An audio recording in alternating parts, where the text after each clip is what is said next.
The courtroom smelled like old wood and cold coffee. Daniel Whitmore stood up, buttoned his jacket, and smiled. Not at his lawyer, not at the judge, at her. A slow, satisfied smirk, the kind of smile a man wears when he already knows he has won. Alyssa sat perfectly still. Her hands were folded on the table in front of her, and inside her purse, resting against her wallet, was a small USB drive. It had been there for 6 days. She hadn't touched it once during the trial. Not when his mother testified against her. Not when the lawyer read her private therapy notes out loud to a room full of strangers. Not even now, as the judge cleared his throat to speak the words that would end her marriage and her reputation in the same sentence. "Mrs. Whitmore," the judge said, "do you have anything further to submit before I rule?" Daniel was already reaching for his briefcase. His mother was already dabbing her eyes with a tissue, pretending to grieve a marriage she had spent months quietly destroying. Alyssa stood up. "Yes, Your Honor," she said. "One more piece of evidence." Daniel's smile did not move. Not yet. He had no idea what was about to play on the courtroom screen, and no idea that in 11 minutes, everything he had built his lie on would collapse in front of everyone who had ever believed him. Before we begin, don't forget to like and subscribe to Amazing Folktale, but only if you genuinely connect with this story. Hype up the video. Also, let us know where you're watching from and what your local time is in the comments below. I love seeing how these stories connect people from all around the world. Let's get started. Alyssa Reyes Whitmore had never wanted an easy life. She had wanted a real one. She grew up in a small apartment above her aunt's tailoring shop, where the sound of sewing machines was the background music of her childhood. Her parents worked 2 jobs each, and by the time Alyssa was 16, she was already balancing schoolwork with weekend shifts at a bakery, learning early that nothing worth having was ever simply given. She put herself through college on scholarships and part-time bookkeeping work, graduating with a degree in business finance and a stubborn belief that hard work always eventually paid off. It was a belief that had carried her through hard years, and one that would later be tested in ways she never imagined. She met Daniel at 26 at a mutual friend's engagement party. He was charming in a way that felt effortless, confident without being arrogant, or so it seemed then. He asked her questions and actually listened to the answers. He remembered small details she mentioned only once. He made her laugh in a way that felt like relief after years of working too hard to breathe.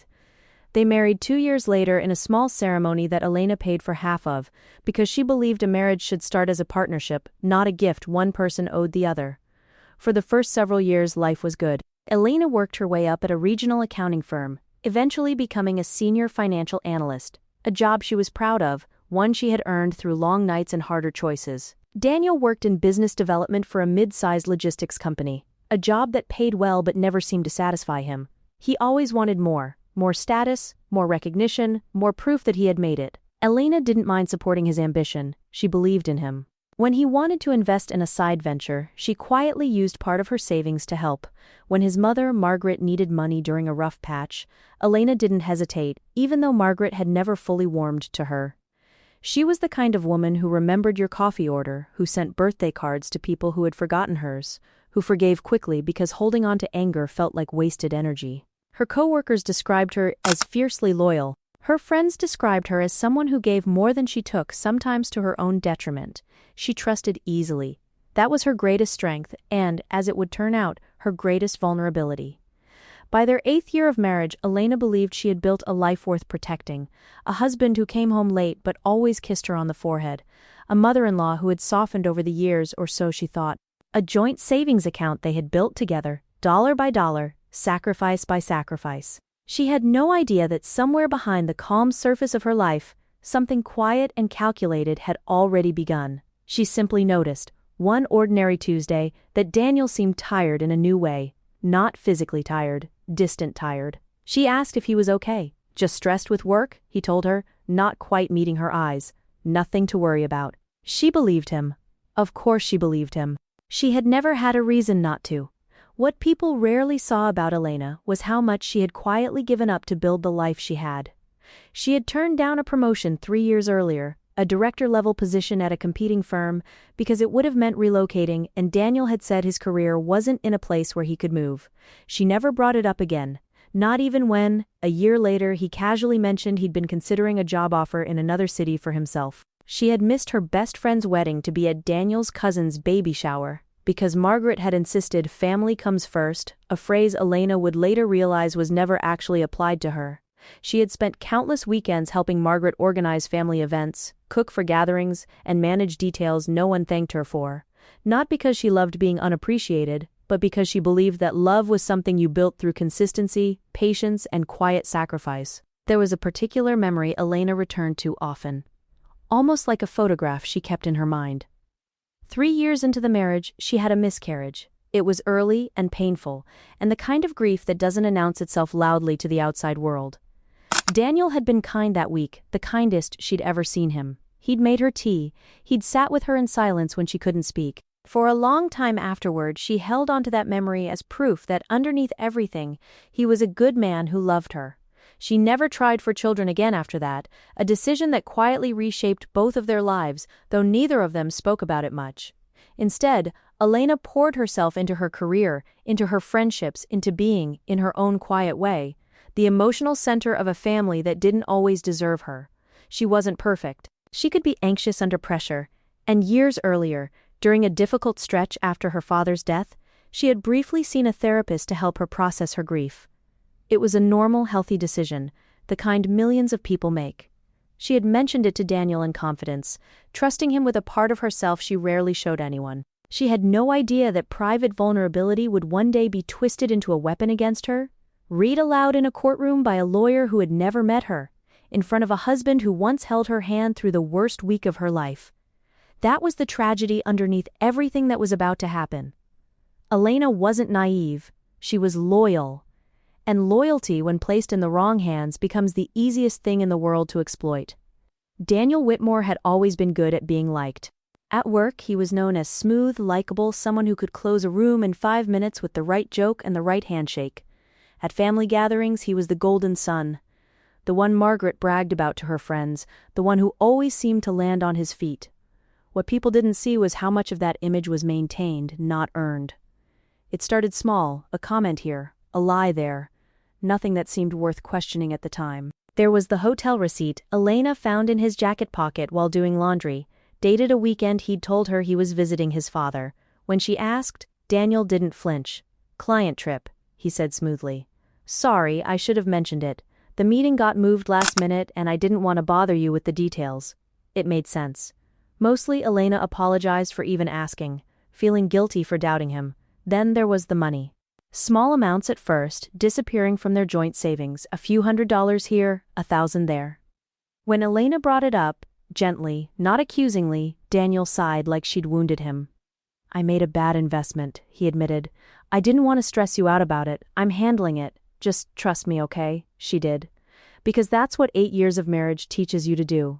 Around the same time, something shifted with Margaret. For years, Alyssa's mother-in-law had been distant but civil, not warm but not cold either. Suddenly, small comments began appearing in front of the extended family. "Alyssa's always been a little sensitive, hasn't she?" Margaret said once at Thanksgiving, loud enough for the table to hear, smiling as if it were a joke. Alyssa laughed it off, though the comments stung more than she let on. She didn't understand yet that these weren't random remarks. They were early bricks in a wall being built, one conversation at a time. Then came the moment that, looking back, Alyssa would recognize as the true beginning of the end, though at the time it seemed almost too small to matter. Daniel had an assistant at work named Rachel, young, efficient, someone he mentioned occasionally but never with any particular weight. One evening, while helping Daniel sort through some paperwork for his company's benefits program, Alyssa noticed something odd. Rachel's name listed as a minor beneficiary on one of his workplace policies. "Why is Rachel listed here?" Alyssa asked, more curious than suspicious. "Oh, that's just standard HR stuff," Daniel said without looking up. "Doesn't mean anything. I'll get it changed." He never did. Alyssa let it go. She had no evidence of anything wrong, just a small, uncomfortable feeling she couldn't quite name, a whisper of doubt she chose, again and again, to silence. She had built her entire life around trusting the people she loved. She wasn't foolish for believing Daniel. She was human, and Daniel, whether he understood it about himself or not, had learned exactly how to use that humanity against her. The first real crack came on a Thursday evening in March. Alyssa came home from work to find Daniel already there, sitting at the kitchen table with a manila folder in front of him. His face was unreadable in a way that immediately made her stomach tighten. "We need to talk," he said. "Okay," she said carefully, setting down her bag. "About what?" "Us," he said. "I don't think this is working anymore." Elena felt the floor shift beneath her, though nothing in the room had physically moved. "Where is this coming from, Daniel? We were fine 2 weeks ago." "Were we?" he said, and there was something cold in his voice she didn't recognize. "You've been distant, working late all the time. I feel like I don't know who you are anymore." The accusation stung, mostly because it was so disconnected from reality. Elena had been working late, covering for a coworker on maternity leave. Exactly the kind of quiet sacrifice she always made without complaint. She hadn't been distant. She had been tired, in the ordinary way anyone is tired after a long stretch of responsibility. "I don't understand," she said, her voice trembling slightly. "Talk to me, what's actually going on?" Maybe some people just aren't built for this kind of pressure. It wasn't an argument. It was a diagnosis, delivered calmly, almost clinically, as if he had already decided something about her that she wasn't allowed to contest. Over the following weeks, small, strange things began happening that Elena couldn't quite piece together. Daniel started coming home later, but his explanations grew vaguer instead of more detailed. When she asked simple questions, "Where were you? Who were you with?" his answers felt rehearsed, like lines from a script he had already memorized. Margaret's comments grew sharper too at a family dinner. When Elena mentioned she'd had a stressful week at work, Margaret said loud enough for everyone to hear, "You always seem stressed lately, dear. Is everything okay with you? Mentally, I mean?" The table went quiet. Elena felt her face flush with humiliation and confusion. It was such a strange, targeted thing to say, not cruel enough to challenge directly, but sharp enough to leave a mark.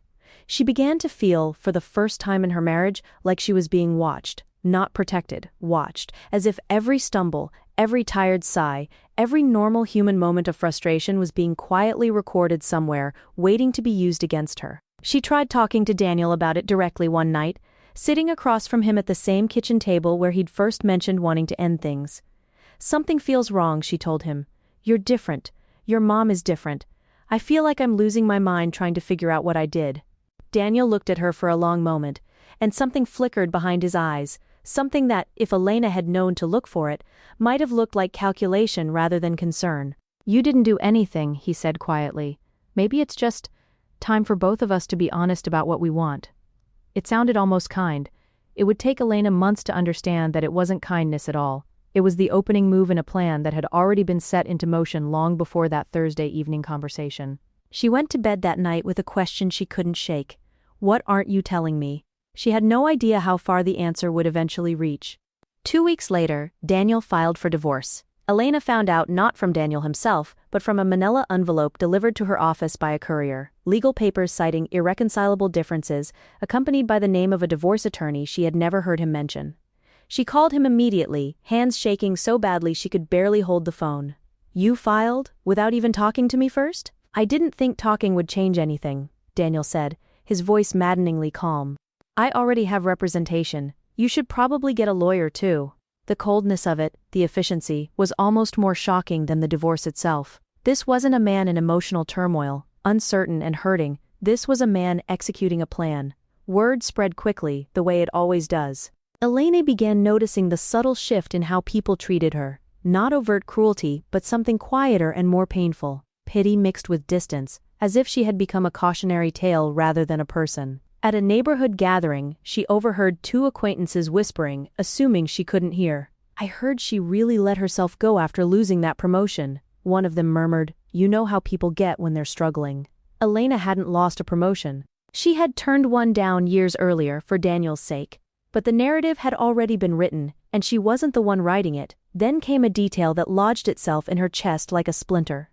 A friend, trying to be helpful, mentioned offhandedly that she'd seen Daniel having dinner with Rachel, his assistant, at a quiet restaurant across town. "It was probably work," her friend said quickly, seeing Elena's face fall. "I'm sure it's nothing." When Elena confronted Daniel about it, his answer came almost too smoothly. "Rachel and I had a client dinner.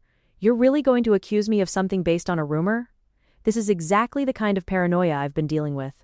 Paranoia, the word landed like a slap. It was the first time he had used that particular language against her, language that, Elena would later realize, sounded suspiciously similar to something a lawyer might coach a client to say in preparation for a custody or divorce hearing. The financial pressure escalated next. Elena discovered that significant amounts had been withdrawn from their joint accounts in the weeks before the filing, money moved into accounts she didn't have access to. When she raised it with Daniel's lawyer during preliminary proceedings, she was met with practiced, dismissive answers about pre-existing business obligations that conveniently couldn't be detailed further. She was losing more than her marriage. She was losing her financial security, her social standing, and most painfully, her sense of what was even true anymore. The worst blow came during a preliminary hearing, when Margaret was called as a character witness not for Elena, as Elena had naively assumed she might be, but against her. Margaret sat in the witness stand, composed and sorrowful, and testified that Elena had always struggled with emotional stability, that she had isolated Daniel from his family, and that she had seemed increasingly erratic in recent months. Every word was a lie. And every word came from a woman Elena had helped, defended, and cared for over nearly a decade of marriage. Sitting in that courtroom, watching her mother-in-law calmly dismantle her character in front of strangers, Elena felt something inside her shift, not into despair, but into something colder and more determined. Something is happening here that I don't fully understand yet, she thought, and I'm going to find out what it is. The turning point, the moment Elena stopped simply reacting and started investigating, came almost by accident. She was searching through old files, trying to locate financial documents her own lawyer had requested, when she found a folder she didn't remember creating, a set of appointment confirmations for a psychologist, dated months before Daniel had ever mentioned wanting a divorce. The appointments weren't hers. They were under Daniel's name for consultations with a psychologist who, Elena would later learn, specialized in litigation support, an expert whose job was to build clinical-sounding assessments for use in custody and divorce disputes. Elena sat frozen at her desk, the pieces beginning to form an outline she didn't yet want to see clearly. Why would Daniel be consulting a litigation psychologist months before filing, unless he was already building a case against me before I even knew our marriage was in trouble? Around the same time, a neighbor mentioned something in passing that Elena almost dismissed entirely. I noticed you upgraded your home security system a while back, the neighbor said. Smart move, especially with everything going on with the break-ins nearby. Elena blinked. She had installed a small camera system in the home office, months earlier, not out of suspicion of Daniel, but after a string of break-ins in the neighborhood had left her uneasy about coming home to an empty house during the periods Daniel worked late. She had installed it. And then, in the chaos of everything that followed, she had almost completely forgotten about it. The footage was still there. Months of it, unwatched. Elena sat with that realization for 3 full days before she could bring herself to open the files. She was terrified of what she might find, and, in a strange, painful way, equally terrified of finding nothing at all, of confirming that her instincts had been wrong the whole time, and that she truly was the unstable, paranoid woman Daniel and Margaret had painted her to be. On the 4th night, alone in the house that no longer felt like hers, she opened her laptop and began to watch. The first relevant clip showed Daniel in the home office on an evening he had told her he was working late at the office. He was on a call, pacing, his voice low but audible. "No, I told you, it needs to look organic, not planned. If it looks planned, it won't hold up." A pause. "I'm not worried about her figuring it out. She's never been the suspicious type." Elena's hands went cold. She kept watching. Days later in the footage, a second clip showed Daniel meeting someone in the driveway. Not Rachel, as she might have expected, but an unfamiliar man in a plain gray sedan. They spoke briefly, and Daniel handed him an envelope. She paused the footage and stared at the frozen image of her husband's face, calm, businesslike, utterly unlike the version of him who had once sat beside her in silence during the worst week of her life. Who was that man?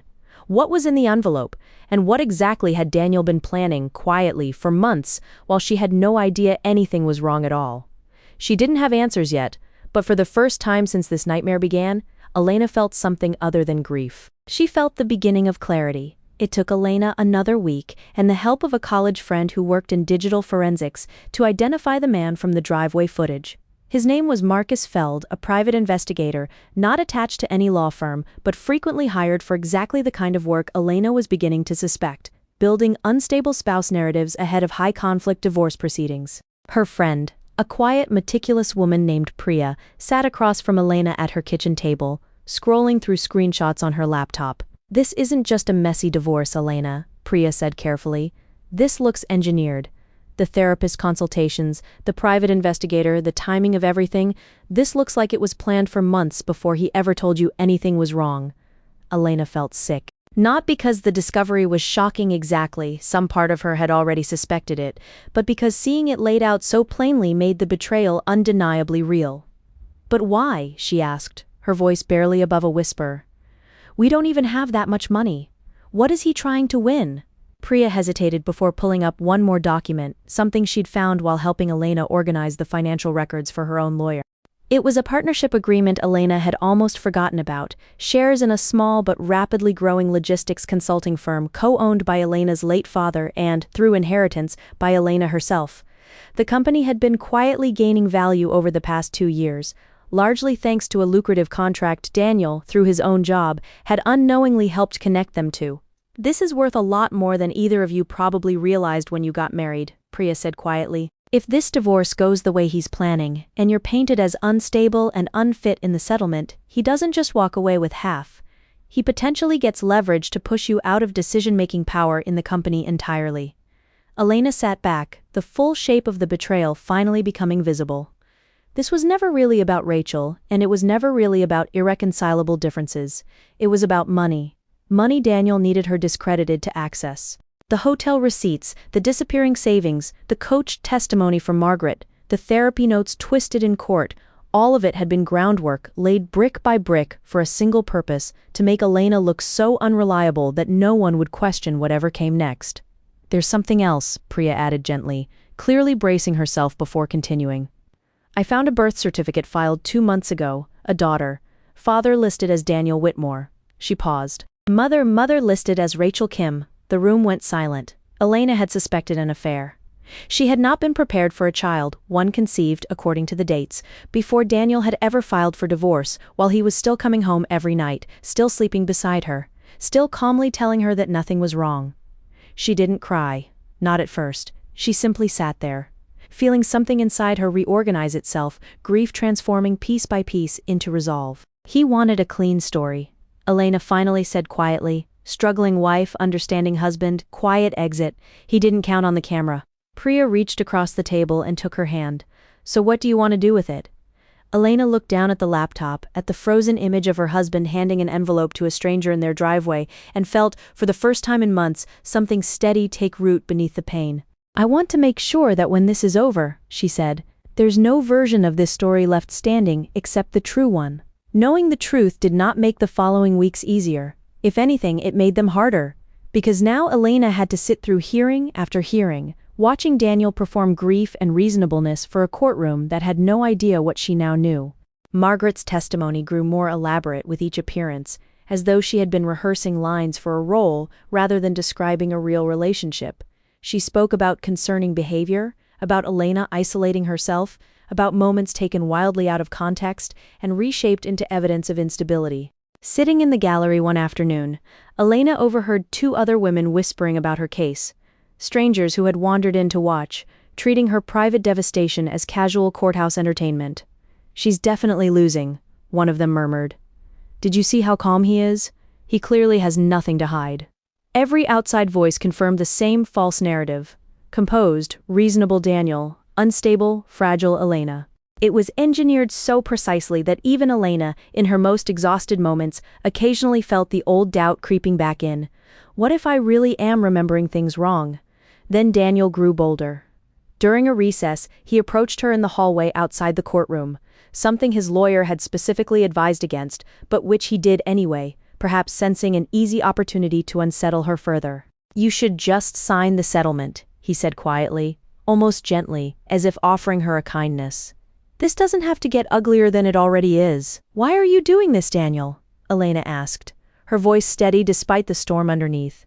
"You know none of what's being said in there is true." For just a moment, barely a flicker, something honest crossed his face. Not guilt exactly, impatience. As if her continued resistance was simply an inconvenience standing between him and something he had already decided belonged to him. "You were never going to be able to handle everything that company was becoming," he said. "I'm just simplifying things." He walked away before she could respond, leaving her standing in the hallway with the quiet, chilling confirmation of everything Priya's research had already told her. That evening, Elena received an unexpected message from Rachel. "I know this is strange, and you have every right to ignore me, but I need to talk to you. Not about the divorce, about what he's been telling me and what I think he's actually planning." Elena stared at the message for a long time before responding. Every instinct told her to refuse, to protect what little emotional stability she had left. But something about the tone, hesitant, almost frightened, made her agree to meet. They sat across from each other at a quiet cafe 2 days later, both women visibly uncomfortable, both carrying wounds inflicted by the same man. "He told me you two were basically already separated when we got involved," Rachel said quietly, her hands wrapped tightly around a coffee cup she wasn't drinking. "He told me the divorce would be simple, that you'd move on quickly, that none of this would be messy." She looked up, eyes glassy. "I have a daughter with him now. And lately, he's been saying things about needing the settlement to come through before he can fully commit to us. Like we're a backup plan he's still finalizing the terms of." Elena felt an unexpected, complicated wave of sympathy beneath her own anger. Rachel wasn't the architect of this. She was, in her own way, another person Daniel had carefully managed and manipulated for his own benefit. "He's not going to stop," Elena said quietly. "Not unless something forces him to." Rachel nodded slowly, fear and clarity mixing in her expression. "What do you need from me?" For the first time since this nightmare began, Elena realized she wasn't facing Daniel alone anymore. With Rachel's cautious cooperation and Priya's technical expertise, Elena spent the following weeks quietly building a case far more complete than anyone in that courtroom yet understood. Priya authenticated every piece of camera footage, carefully timestamping and cross-referencing it against Daniel's known schedule to eliminate any possibility of it being dismissed as edited or misleading. She explained the process patiently to Elena. "Courts are skeptical of surprise evidence, especially video," Priya said. "If there's any question about authenticity, it gets thrown out immediately, and it makes you look desperate instead of credible. We need this airtight." Rachel, meanwhile, provided something Elena hadn't expected: text message records between herself and Daniel spanning nearly a year that revealed a timeline sharply contradicting what he had presented in court. Messages referencing the plan for the divorce, messages instructing Rachel on what to say if anyone from Elena's side ever asked questions. Messages that made clear Daniel had been building his exit strategy long before he ever told Elena their marriage was struggling. Elena's own lawyer, once shown the full scope of the evidence, went uncharacteristically quiet during their strategy meeting. "This isn't just a divorce case anymore," she said finally. "If even half of this holds up, we're looking at coached witness testimony, financial concealment, and potentially outright fraud. This changes everything about how we present this." There was one more piece Elena needed, though she almost didn't pursue it: a final section of the home office footage from just 3 days before the trial began. Priya had flagged it as significant but hadn't shown it to Elena directly yet, wanting to prepare her first. "It's Daniel," Priya said gently, "on the phone. I think you should see it before it plays in front of anyone else." Elena watched the clip alone that night, bracing herself. Daniel was in the office, phone to his ear, relaxed in a way she hadn't seen him in months. The version of him from before all of this began, casual and unguarded because he believed no one was watching. "Yeah, man, it's basically done," he said, laughing slightly. "Either she signs quietly and I get the settlement, or it goes to trial and Mom's testimony plus the psych evaluation makes her look unstable enough that the judge sides with me anyway. Either way, I win." A pause, then a low chuckle. "The money or the sympathy? I'll take either one." Elena sat in the dark long after the clip ended, staring at the frozen image of her husband's easy, confident smile. The same smile he would wear again days later in the courtroom. Certain that no one could see what she had just seen. "He thinks this is a game he's already won," she thought. "He has no idea I've been collecting the pieces of exactly how he's been playing it." For the first time in this entire ordeal, Elena didn't feel fear when she thought about walking back into that courtroom. She felt ready. The final day of trial began exactly as Daniel had likely imagined it would. His lawyer presented a smooth, confident closing argument, painting Elena as an increasingly unstable woman whose personal struggles had understandably strained the marriage beyond repair. Margaret sat in the gallery, composed and sorrowful, exactly as rehearsed. When the judge asked if Elena's side had anything further, her lawyer stood. "Your Honor, we'd like to submit one final piece of evidence, along with expert authentication confirming its validity." Daniel's lawyer objected immediately, but the judge, reviewing the authentication documents Priya had meticulously prepared, allowed it. The courtroom screen flickered to life. The first clip showed Daniel on the phone in the home office, instructing someone later identified through the footage as Marcus Feld, the private investigator, to make it look organic, not planned. A murmur rippled through the gallery. Margaret's composed expression cracked just slightly. The second clip showed Daniel coaching his mother directly, weeks before her testimony, feeding her specific phrases to use in court. Phrases that, moments later, the court transcript confirmed she had repeated almost word for word.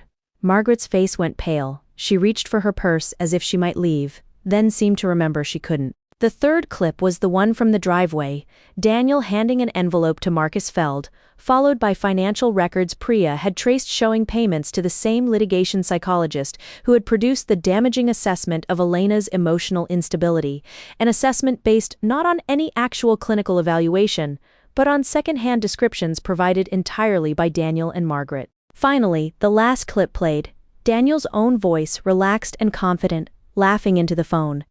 Either way, I win the money or the sympathy. The courtroom was utterly silent. Daniel's face, for the first time since the trial began, showed something other than calm control. Elena watched the smirk that had defined his entire performance finally, completely disappear. The judge removed his glasses slowly, looking first at the screen, then at Daniel, then at the stack of authentication documents in front of him. Mr. Whitmore, the judge said, his voice low and controlled in a way that was somehow more devastating than shouting would have been, would you care to explain to this court why you appear, on recorded video, coaching a witness and coordinating what looks very much like a fabricated psychological assessment? Daniel opened his mouth. Nothing came out. For the first time in nearly a year, the story Daniel had so carefully constructed, the reasonable husband, the unstable wife, the quiet, sympathetic exit, collapsed entirely in front of everyone who had believed it. Elena sat perfectly still, watching the truth do what months of pain and confusion never could, speak clearly, undeniably for itself. The judge called a recess to review the new evidence formally, but the emotional verdict had already happened in that room, silent and complete. Outside the courtroom, in the same hallway where Daniel had once told her to just sign the settlement, Elena finally faced him directly. Not as his wife, not as the woman he had spent months trying to unravel, but as someone standing on solid ground for the first time in a long while. You really thought I'd never find out, she said quietly. It wasn't a question. Daniel's composure had fully cracked. Whatever calm confidence had carried him through the trial was gone, replaced by something rawer, anger maybe, or fear finally surfacing after being buried for months. You don't understand what you've done, he said, his voice tight. Do you have any idea what this is going to cost me? What I've done, Elena said, disbelief sharpening her voice for the first time all day. I didn't lie in a courtroom, Daniel. I didn't coach your mother to slander me. I didn't hire a psychologist to build a fake case against my own spouse. I didn't have a child with someone while still coming home to sleep beside my wife every night. Margaret appeared beside them then, her earlier composure completely gone, her eyes red-rimmed and exhausted in a way Elena had never seen. I only said what he told me to say, Margaret said, her voice breaking. He said if I didn't help, he'd stop supporting me financially. I'm 63 years old, Elena. I don't have anywhere else to go if he cuts me off. Tears spilled freely now. I'm not proud of what I did. I was scared. That doesn't make it right, but I need you to know it wasn't hatred, it was fear. Elena felt something complicated settle in her chest.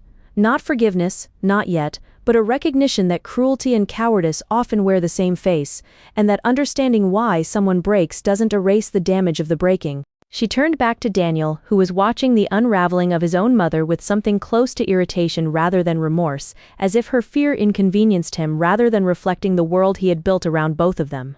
Why Daniel? Elena asked, and for the first time her voice wasn't angry, it was genuinely searching. We had a good life. Why destroy all of it for money you didn't even need? For a long moment, Daniel said nothing. Then, quietly, almost involuntarily, something honest slipped through the cracks of his carefully maintained image. You don't know everything about me, he said. There are things I owe people, things from before we even met. I needed that money, Elena. I needed it more than you'll ever understand. It wasn't an excuse. Elena didn't accept it as one.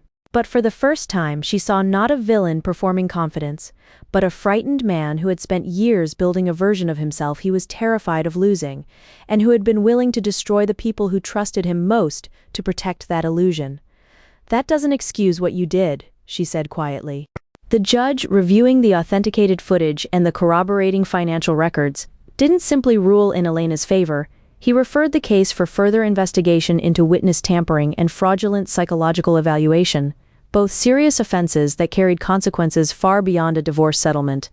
Daniel's business partner, upon learning of the fabricated evidence and the ongoing legal fallout, moved swiftly to distance himself, publicly and professionally, from any association with Daniel's dealings. Within weeks, Daniel found himself not only facing a costly countersuit from Elena's legal team, but also under scrutiny at his own company, where questions about his judgment and integrity began circulating among colleagues who had once respected him. Rachel, freed from the fear of losing everything if she spoke honestly, gave a full and truthful statement about the timeline of their relationship and the instructions Daniel had given her, testimony that further eroded whatever credibility he had left. She filed for full custody arrangements independent of Daniel's manipulation, determined to raise her daughter without being another tool in his carefully managed narrative.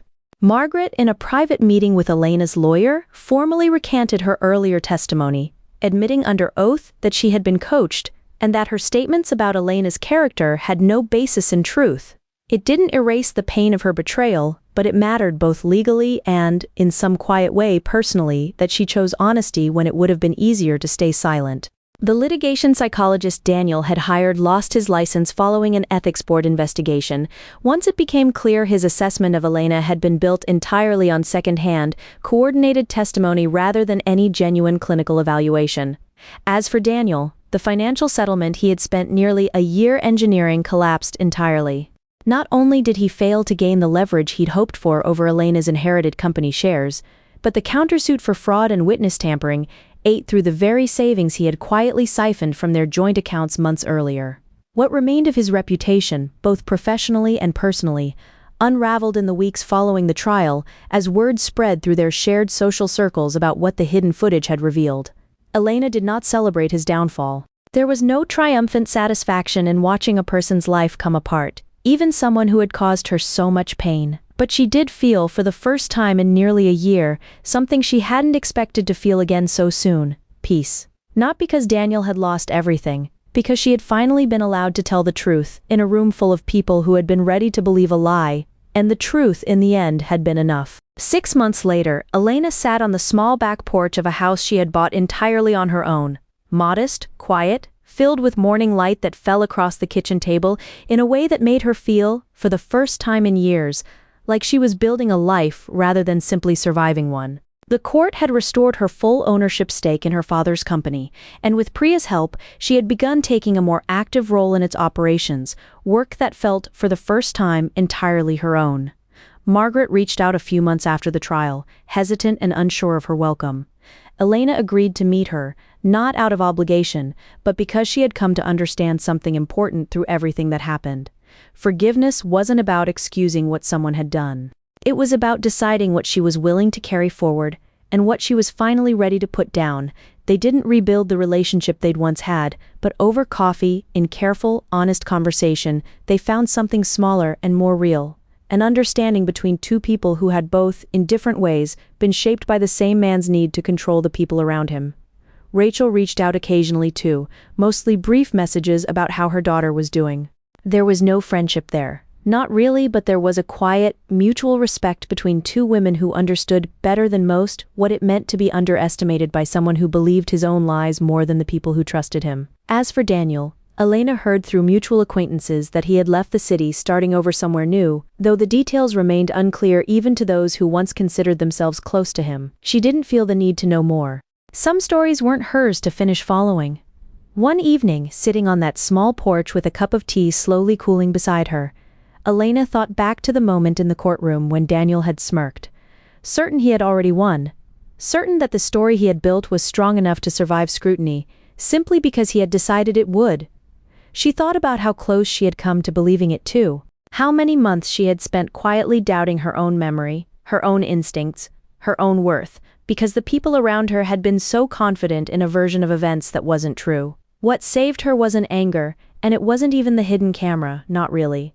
It was her refusal, in the end, to stop trusting herself, even when everyone around her seemed certain that she should. The truth doesn't always arrive quickly. Sometimes it takes months of quiet investigation, painful patience, and the courage to sit with uncertainty long enough to let real evidence surface instead of giving in to the loudest, most confident lie in the room. But when it finally arrives, it changes everything. Elena set her tea down, looked out at the quiet evening settling over her new home, and, for the first time in a long time, allowed herself to simply feel proud.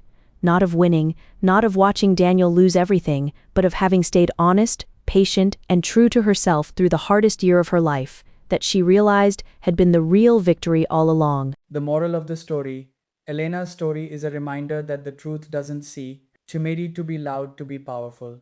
It only needs to be real. For nearly a year, Daniel built his entire plan on a simple bet: that confidence would always be more convincing than honesty, and that a calm liar would always be believed over an anxious, hurting truth teller. For a while, he was right. The courtroom, the family, even Elena herself began to doubt what she knew in her own heart. But patience and quiet integrity outlasted performance and manipulation. Elena never had to raise her voice, fabricate evidence, or sink to Daniel's level. She simply gathered the truth, protected it carefully, and waited for the right moment to let it speak for itself, and it did, more powerfully than any argument could have.